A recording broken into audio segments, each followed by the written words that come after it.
అందరికీ జై శ్రీరామ్. ప్రకృతి అంటే పార్వతి కదా, మరి అలాంటి ప్రకృతిని ఎంతమంది పాడు చేస్తున్నారు. చెట్లని రామాయణంలో విన్నప్పుడు చెట్లు దట్టంగా ఉంటాయి, పెద్ద పెద్ద చెట్లు ఉంటాయి, గుబురు గుబురు చెట్లు ఉంటాయి అంటే వినడమే కానీ చూడడమే లేదు.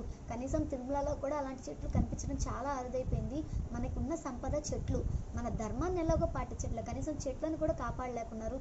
ఎన్ని చెట్లు నాశనం అయిపోతున్నాయి, అన్ని చెట్లు కళ్ళ ముందే నరికేస్తున్నారు. ఎంత దట్టమైన చెట్లు, అవి కూడా ఎన్ని సంవత్సరాల నుంచి ఉండుంటాయి కదా, అలాంటి చెట్లన్నీ నరికేస్తున్నారు. ఇంకా వర్షాలు ఎక్కడ పడతాయి, ఎక్కడ ప్రకృతి బాగుపడుతుంది చెప్పండి. గోవుల్ని హింసిస్తారు, చెట్లను నరికేస్తారు. ఈ మానవుడు చెయ్యని పాపం అంటూ ఏదైనా ఉందా అని నాకే సందేహం వేస్తుంది. దయతోటి చెట్లను కాపాడండి, అలాగే మన గోవుల్ని కాపాడండి. కేవలం ఒక 5 రూపాయలైనా సరే గోసేవకు వినియోగించడానికి ప్రయత్నించండి కదా.